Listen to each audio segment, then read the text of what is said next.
मेढक का रखवाला। एक राजा अपनी वीरता और सुशासन के लिए प्रसिद्ध था। एक बार वो अपने गुरु के साथ भ्रमण कर रहा था।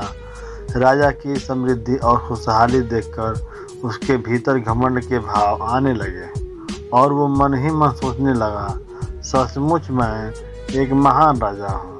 मैं कितने अच्छे से अपनी प्रजा का देखभाल करता हूँ। गुरु सर्वज्ञानी थे। वे तुरंत ही अपने शिष्य के भाव को समझ गए और तत्काल उन्हें सुधारने का निर्णय लिया। रास्ते में एक बड़ा सा पत्थर पड़ा था। गुरुजी ने सैनिकों को उसे तोड़ने का निर्देश दिया। जैसे ही सैनिकों ने पत्थर के 2 टुकड़े किए, एक अविश्वसनीय दृश्य दिखा। पत्थर के बीचों बीच कुछ पानी जमा था और उसमें एक छोटा सा मेढक रह रहा था। पत्थर टूटते ही वो अपनी कैद से निकलकर भागा। जिस सब अचरज में थे कि आखिर वो इस तरह कैद कैसे हो गया और इस स्थिति में भी वो अब तक जीवित कैसा था। अब गुरुजी राजा की तरफ पलटे और पूछा, अगर आप ऐसा सोचते हैं, राज्य में हर किसी का ध्यान रख रहे हैं, सबको पाल पोस रहे हैं, तो बताइए पत्थर के बीच फंसे उस मेढक का ध्यान कौन रख रहा था? बताइए कौन है?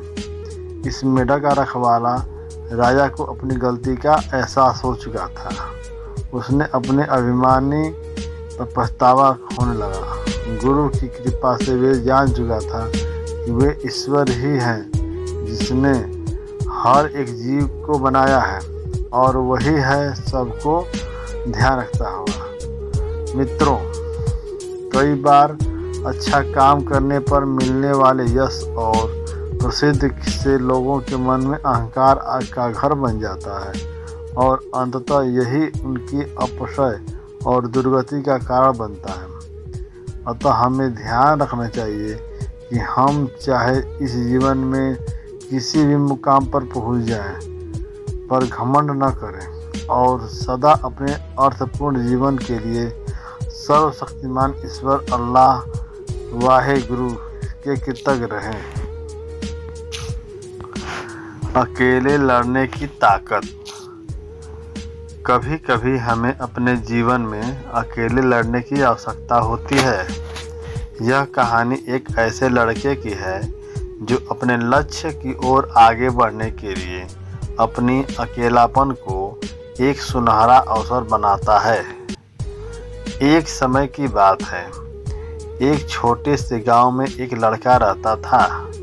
वह बहुत सपने देखता था और अपने लक्ष्यों की प्राप्ति के लिए प्रयास करने का निरंतर जुनून रखता था, परंतु उसके पास न कोई साथी था, न कोई गाइड करने वाला। उसके परिवार में भी उसकी सपनों को समझने वाला कोई नहीं था। इसलिए उसे लगता था कि वह अकेलेपन की जंजीरों में बंद है और उसके सपने अधूरे रहेंगे। फिर भी उसने निरंतर मेहनत की और अपनी आत्मविश्वास की आवाज़ को बुलंद किया। उसकी इच्छा शक्ति और संघर्ष ने उसे सही दिशा में आगे बढ़ने की शक्ति दी। एक दिन उसे अपने गांव के बाहर एक पुस्तकालय का पता चला। वह आश्चर्यचकित हुआ क्योंकि उससे पहले कभी ऐसी जगह नज़र नहीं आई थी। धीरे धीरे उसने उस पुस्तकालय के दरवाजे पर कदम रखा। वहां जाकर उसने देखा कि लोग पुस्तकों के बीच खोए रहते हैं और वहां की शांतिपूर्णता और ज्ञान के वातावरण ने उसे संतुष्ट कर दिया। अपनी उत्कृष्टता को पहचानते हुए उसने निर्णय लिया कि वह पुस्तकालय में समय बिताएगा। धीरे धीरे वह पुस्तकालय की विभिन्न किताबें को पढ़ने लगा और नई दुनिया की खोज में निकल पड़ा। दिनों बिताने के साथ साथ उसका ज्ञान बढ़ता गया और वह अच्छे लेखकों और दर्शकों के साथ रिश्ते बनने लगा। इसी के साथ उसने लिखने का भी मन बना लिया। उसने कई लेख लिखे जिसमें से उसका एक लेख प्रकाशित हुआ और उसे अवसर मिला उस अपने लेख कौशल को दुनिया के सामने प्रदर्शित करने का। वह लड़का जिसने भी अकेलापन को एक रुकावट समझा था, अब एक प्रेरणादायक उदाहरण बन गया। लोग उसे मान्यता देने लगे और वह लड़का अपने लक्ष्यों की ओर अग्रसर होने में सफल हुआ। इस कहानी से हमें यह सीख मिलती है कि अकेलापन को एक सुनहरा अवसर बनाने के लिए हमें संघर्ष करना चाहिए। हमारी संयमितता, समर्पण और मेहनत हमें अपने लक्ष्यों की प्राप्ति की ओर आगे बढ़ा सकती है। संकट में साथ देना। यह कहानी एक गांव की है जहां लोग एक दूसरे के सहारे जीने का तरीका सीखते हैं। एक गांव था जहां लोगों के बीच में अनूठा एक बंधन था। यहाँ के लोग एक दूसरे के साथ मेहनत करते, सहायता करते और एक दूसरे के साथ खुशियों और दुखों को बांटा करते थे। इस गांव की कहानी बहुत ही अनोखी थी। एक बार गांव में एक नया आदमी आया। उसका नाम राम था। राम बहुत ही निराशाजनक हालत में आया था। वह एक छोटे से गांव में दूर रहते थे जहां उनका परिवार बीमारियों और तंगी में फंसा था। उन्होंने सोचा कि वह इस गांव में आकर नए जीवन की कोशिश करेंगे।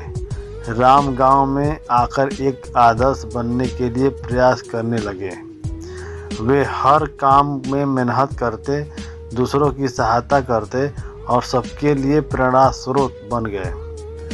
दूसरे लोग की खुशियाँ और दुखों में भी वे सहभागी बनते। एक बार गांव में बड़ा दुख का समय भी आया जब गांव के मुखिया का बेटा अचानक बीमार पड़ गया। उसकी स्थिति गंभीर थी और उसके परिवार को इलाज के लिए पैसे की आवश्यकता थी, लेकिन गरीबी के कारण परिवार के पास इतनी धनराशि नहीं थी। जब राम ने इसे सुना, उन्होंने तत्परता से अपनी सभी बचत की राशि का उपयोग करके परिवार की मदद की। वे नहीं चाहते थे कि इस दुखी परिवार को किसी भी हमारी तरह जूझना पड़े। उन्होंने बचत की राशि के साथ साथ दूसरे गांव वालों को भी अपील की और उन्होंने भी उस परिवार की सहायता की। इस आपातकाल में गांव वालों ने एक बड़ी टीम बना ली। सभी ने मेहनत करके और अपने संगठन के साथ मिलकर इलाज के लिए पैसा इकट्ठा किए। थोड़े समय के बाद बेटे का इलाज हुआ और वह पूरी तरह स्वस्थ हो गया। इस घटना के बाद गांव वालों के मदद करने के इरादे एक दूसरे के साथ और भी मजबूत हो गए। यह उनकी सद्भावना, नेकी और सामर्थ्य का परिणाम था। वे सभी ने समझा कि दूसरों की मदद करके ही हमारा असली लक्ष्य पूरा होता है।